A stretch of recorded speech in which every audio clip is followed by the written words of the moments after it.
안녕하세요. 주양가족 여러분, 김성민 목사입니다. 오늘 하루도 하나님의 백성답게 거룩함을 유지하며 또 하나님의 뜻을 이루어드리는 귀한 하나님의 사람들이 되어지기를 주의 이름으로 바랍니다. 오늘의 주만나는 하나님의 백성은 의로워야 한다라는 제목으로 신명기 21장 1절에서 14절 말씀을 묵상하고자 합니다. 오늘 본문에는 이스라엘 공동체의 정결성을 유지하기 위한 가르침이 계속해서 등장합니다. 먼저 하나님은 이스라엘에 살인 사건이 발생했지만 범인이 누구인지 알 수 없을 때 그 사건을 어떻게 처리해야 하는지 말씀해 주셨습니다. 또 전쟁 중 사로잡은 여인을 아내로 삼을 때의 규례를 말씀하십니다. 이것을 살피면서 우리의 삶에 어떻게 적용할지 알아보길 원합니다. 첫째로 죄는 어떠한 경우에도 속죄함이 필요합니다. 오늘 본문에 먼저 등장하는 것은 억울한 피살자를 위한 속죄의 문제입니다. 범인이 누구인지 모르는 살인 사건이 발생하면 이스라엘의 장로들과 재판장들은 그 피살된 시체가 발견된 곳으로부터 가장 가까운 성읍을 정하고 그 성읍 장로들로 하여금 멍에를 매지 아니한 암송아지 하나를 취하여 인적이 없고 물이 항상 흐르는 골짜기로 끌고 가서 그 송아지의 목을 꺾어야 했습니다. 이와 같은 일을 행할 때 그곳에는 반드시 레위 자손 제사장들이 입회하여야 합니다. 왜냐하면 이들은 이스라엘의 모든 소송과 싸움을 판결할 수 있도록 하나님께 위임받은 자들이기 때문입니다. 장로들은 송아지 목을 꺾은 후 암송아지 위에 손을 씻으며 다음과 같이 말해야 합니다. 우리의 손이 이 피를 흘리지 아니하였고 우리의 눈이 이것을 보지 못하였나이다.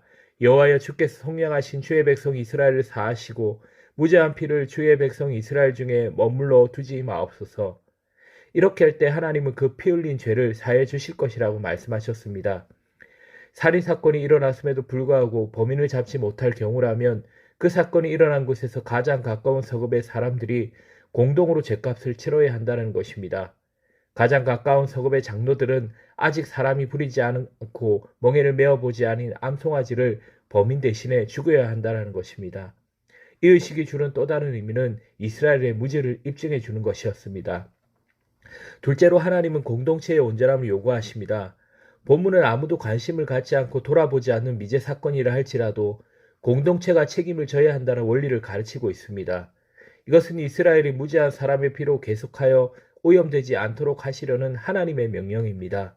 다른 말로 무죄한 자의 피를 흘리고 희생되는 사회가 되지 않도록 하라는 것입니다.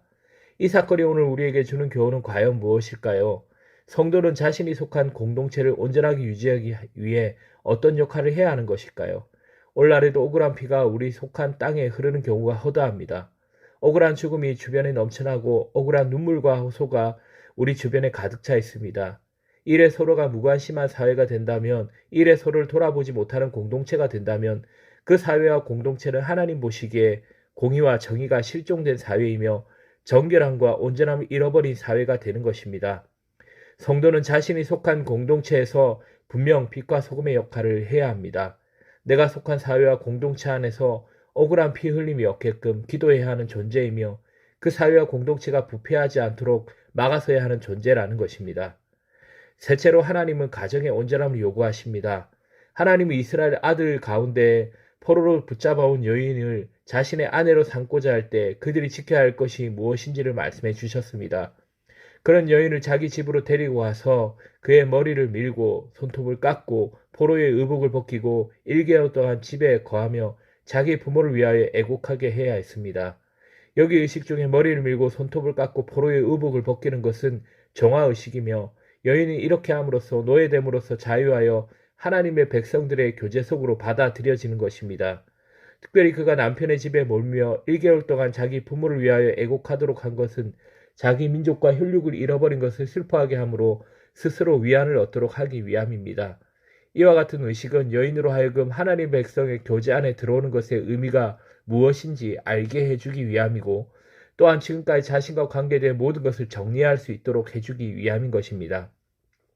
다른 말로 하나님은 우리가 욕망대로 행동하고 결정하기를 원하시지 않는다는 것입니다.